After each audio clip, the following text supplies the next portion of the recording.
Bismillahirrahmanirrahim. Assalamualaikum warahmatullahi wabarakatuh. Percaya riba bisa tidak ada bagian 7. Hai, perkenalkan, saya penyintas riba. Bagaimana kita mengenal riba? Semuanya jelas dalam Al-Quran. 7 ayat Al-Quran yang menerangkan riba.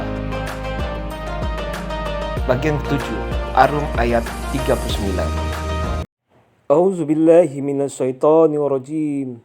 Bismillahirrahmanirrahim. Wa ma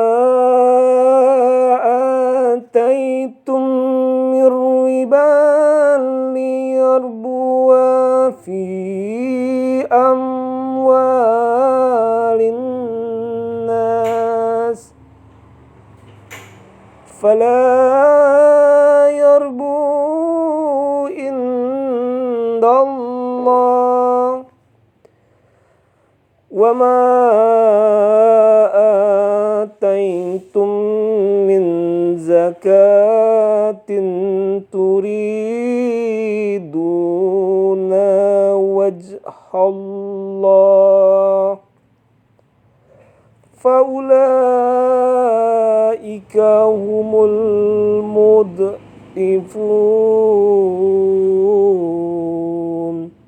Sadaqallahul azim. Yang artinya, dan sesuatu riba tambahan yang kamu berikan agar dia bertambah pada harta manusia, maka riba itu tidak menambah pada sisi Allah.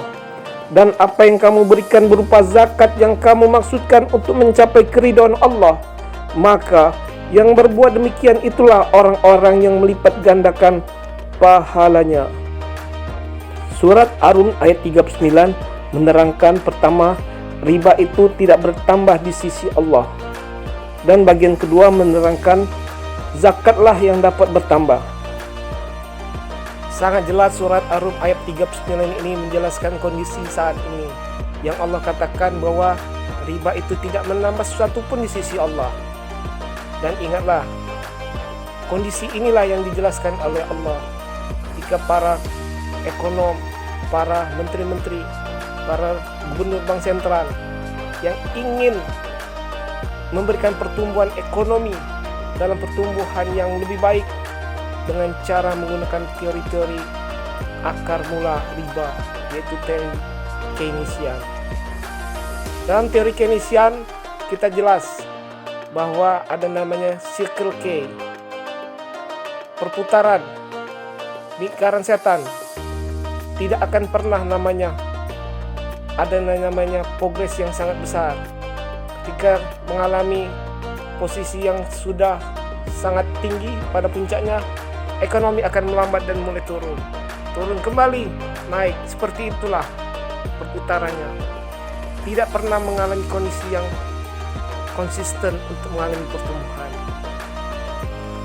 Begitu juga dengan kehidupan kita. Ingatlah, riba itu tidak menambah di sisi Allah. Tapi ketika kita pribadi ingin menambah nilainya, maka zakatlah yang akan menambahnya di sisi Allah.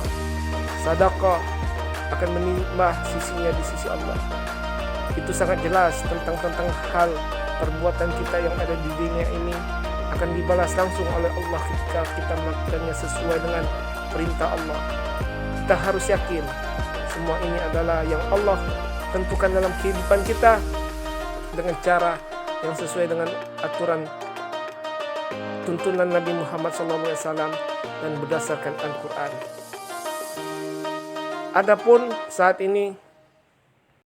Adapun saudara-saudara kita yang menganggap uang itu sama dengan bank, maka semuanya adalah haram. Saudara-saudara kita ini memiliki tujuan ingin menegakkan khilafah Islamiyah, bahwa akibat adanya fiat money atau uang kertas inilah yang mengakibatkan ketidakadilan. Saya menghargai pandangan saudara-saudara kita saat ini yang menganggap uang itu sama dengan bank, maka haram.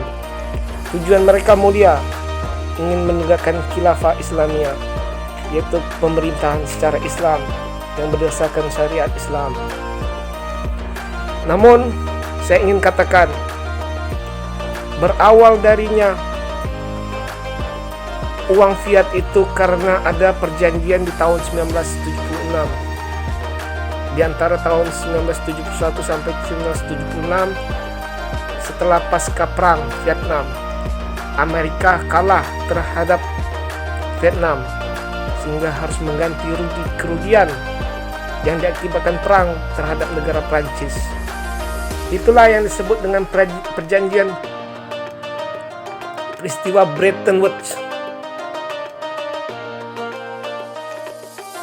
Perjanjian di mana semulanya negara Amerika harus mengganti kerugian akibat perang kalah dengan Vietnam itu harus membayar senilai 1 juta emas. Namun karena tidak ingin emasnya hilang, maka dibuatlah perjanjian itu dengan pergantian, dengan mengganti nilai hutangnya kepada Prancis, yaitu senilai 35 juta dolar.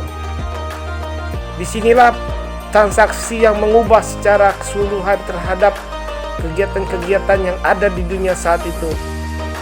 Sehingga peristiwa Bretton Woods inilah kesepakatan-kesepakatan yang dilakukan agar mata uang fiat itu berlangsung di seluruh dunia. Yang tadinya di seluruh negara uang dicetak berdasarkan emas, namun saat itu uang dicetak tidak lagi menggunakan emas. Kami paham tentang hal ini yang dimiliki oleh pemikiran-pemikiran saudara kita yang mengatakan uang sama dengan bank, maka adalah haram. Namun pada dasarnya ada hal yang harus kita mengerti tentang uang. Uang itu sebenarnya telah berbeda kondisinya pada zaman Rasulullah dan saat ini. Pada zaman Rasulullah, uang itu adalah emas dan perak atau dinar dan dirham. Namun saat ini uang itu menunjukkan jumlah barang yang ada kita produksi saat ini. Artinya bagaimana majunya saat ini, bagaimana majunya peradaban saat ini. Karena uang itu dicetak berdasarkan jumlah produksi kita.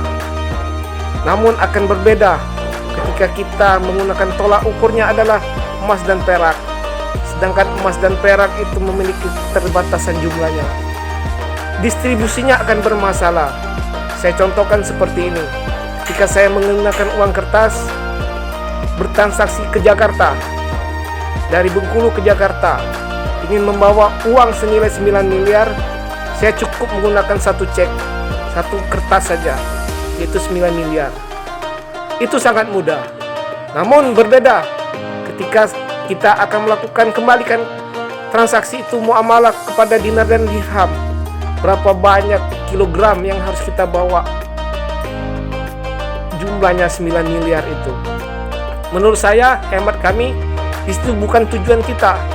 Karena dalam surat Al-Kahfi pun, kalau kita membaca surat Al-Kahfi tentang pemuda-pemuda yang terjebak di gua, ketika Allah bangunkan mereka membawa sejumlah uangnya. Ternyata uangnya itu telah berbeda dari zamannya. Disitulah mereka mengetahui mereka tertidur ratusan tahun. Karena disitulah sunatullahnya uang itu pasti akan berubah dari zaman ke zaman. Jelas dari kisah pemuda Kahfi inilah yang menunjukkan uang itu berubah dari zaman ke zaman. Landasan kita ingin berpegang pada penggunaan muamalah menggunakan perak dan emas. Sampai saat ini saya belum mendapatkan informasinya. Namun di dalam surat Al-Kahfi inilah kita mengetahui bahwa sunatullahnya tentang penggunaan berubahnya mata uang itu jelas diceritakan dalam surat Al-Kahfi ini. Sehingga menurut kami, di dalam perjuangan kami hanya ingin memurnikan bagaimana jual beli dan riba. Harus ada perbedaan antara jual beli dan riba. Kami menghargai pandangan-pandangan yang berbeda. Kami juga mengetahui kelemahan-kelemahan kami. Jika apapun yang kami bicarakan ini ada benarnya, itu karena dari Allah. Tidak satu pun dari kami. Kami hanya manusia yang lemah, manusia yang tidak mempunyai apapun. Tentang ilmu sangat sedikit sekali dan tidak bisa dibandingkan. Hanya Allah lah yang punya ilmu yang luas. Namun ada satu hal yang ingin saya katakan tentang hadis Rasulullah yang berkaitan dengan emas yang diriwayatkan oleh HR Muslim, yaitu kiamat tidak akan terjadi sampai Al-Furat mengering sehingga muncullah gunung emas. Manusia pun saling bunuh untuk memperebutkannya. Dari setiap 100 orang yang memperebutkannya, terbunuhlah 99 orang. Setiap orang dari mereka mengatakan, mudah-mudahanlah akulah orang yang selamat. Dari hadis ini sangat jelas sunnatullahnya bahwa emas akan diperebutkan. Dari 100 orang pemuda hanya satu yang selamat. Maka sangat jelas ketika kita akan melakukan pengembalian terhadap muamalah terhadap transaksi emas dan perak yang jumlahnya sangat terbatas di dunia ini, tidak bisa ditambah dan tidak bisa dikurangi.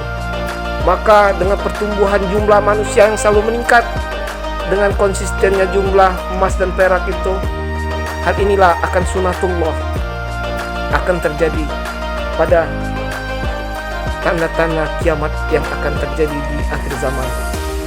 Kemudian yang ingin saya katakan juga, pada dasarnya hati kami ini sangat keras. Kami mohon ampun kepada Allah atas kekeliruan-kekeliruan kami yang telah kami berikan. Jika salah itu adalah kesalahan kami karena kelemahan kami sebagai manusia. Yang ingin saya katakan dalam surat Al-Fatihah, Iyyaka na'budu wa iyyaka nasta'in.